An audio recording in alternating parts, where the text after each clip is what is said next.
তো গাইস দেখো আমি যাচ্ছি এখন মায়াপুর নবদ্বীপ। তো ওইখানে যাওয়ার পথে আমি কিছু ভিডিও করছি কিন্তু পুরোটা করতে পারিনি। তো তাও আমি যতটুকু পেরেছি সেই হিসাবে আমি করেছি। এখন আমি পৌঁছে গেছি, ফাইনালি আমি পৌঁছে গেছি মায়াপুর। কিন্তু ভিতরে তো এটা এন্টার ওখানে দেবেই না, এন্টার করতে দেবেই না, ভিতরে অ্যালাউ ছিল না ফটোগ্রাফি অ্যান্ড ভিডিও করা। তো আমি যতটুকু পেরেছি সেই হিসাবে আমি করার চেষ্টা করেছি। তোমাদের যদি ভালো লেগে থাকে ভিডিওটাকে শেয়ার না কমেন্ট করো। আমি আমার চেষ্টা পর্যন্ত আমি যতটুকু পেরেছি সেই হিসাবে করেছি। যদি ভিডিওটাকে ভালো লাগে প্লিজ শেয়ার করে দিও। এটা ফাইনালি আমি পৌঁছে গেছি। এত সুন্দর জায়গা ছিল, এত ভালো লেগেছে। দর্শন আমি করেছি। এই হচ্ছে আমার ছেলে। তোমরা জানো আমি যতটুকু পেরেছি আমার ফ্যামিলি, আমার মা বাবা, আমার হাজব্যান্ড, আমার ছেলেকে নিয়ে আসছে। কৃষ্ণ, কিন্তু এটা 700 বছর কৃষ্ণ, মানে 700 বছর আগে বাংলাদেশে ছিল, 700 বছর পরে এসছে। কিন্তু এটা 700 বছর ধরে যেখানে মাত্র দেখলেন কৃষ্ণটা 700 বছর ধরে সেখানেই ছিল। তো আমি ভিডিওটা আমি করছি জন্য তোমরা দেখো। এই জায়গাগুলো কেউ যায় না, আমাকে বলেছে এখানে কেউ আসে না, কম মানুষ আসে।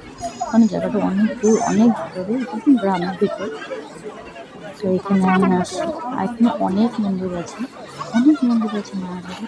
আমি যতটুকু পেরেছি সেই হিসাবে আমি আপনাদের সাথে শেয়ার করছি। যদি ভিডিওটা ভালো লেগে থাকে প্লিজ লাইক করে দিবেন।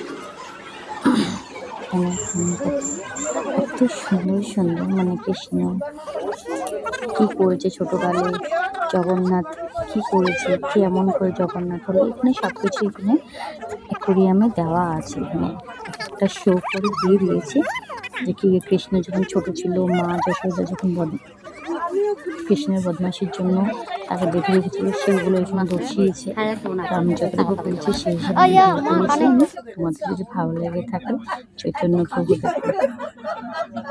প্রভুর গানে বলে সব আগে যত জীব জন্তু ছিল বনে সব চলে আসতো। এই হচ্ছে ওখানে একটা ঝিল আছে, একটা পুকুর আছে, এখানে মাছ বলে এত ভালো লাগছিল। যে বিস্কিট খাবার দাবার যে জীব ছিল সেগুলো মানে খাওয়ার জন্য চলে আসছিলো নদীর মানে পুকুরের এপারে। তো দেখো আমি যদি ভালো লাগছে কিনা ভিডিওটা প্লিজ বলে দেবে। হ্যাঁ, আমি কমেন্ট করে বলবো ভিডিওটা ভালো লেগেছে কিনা।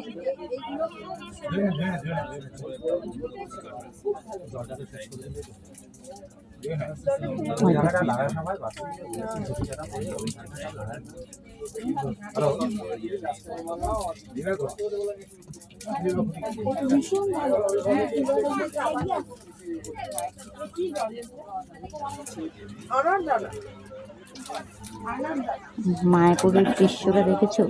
এত সময়টা প্রভুপাতের এখানে ভিডিওটা আমি করেছি, ফটোটা তুলেছিলাম আমি তাও লুকিয়ে তুলেছিলাম, পারিনি, দূরের থেকে তুলেছিলাম।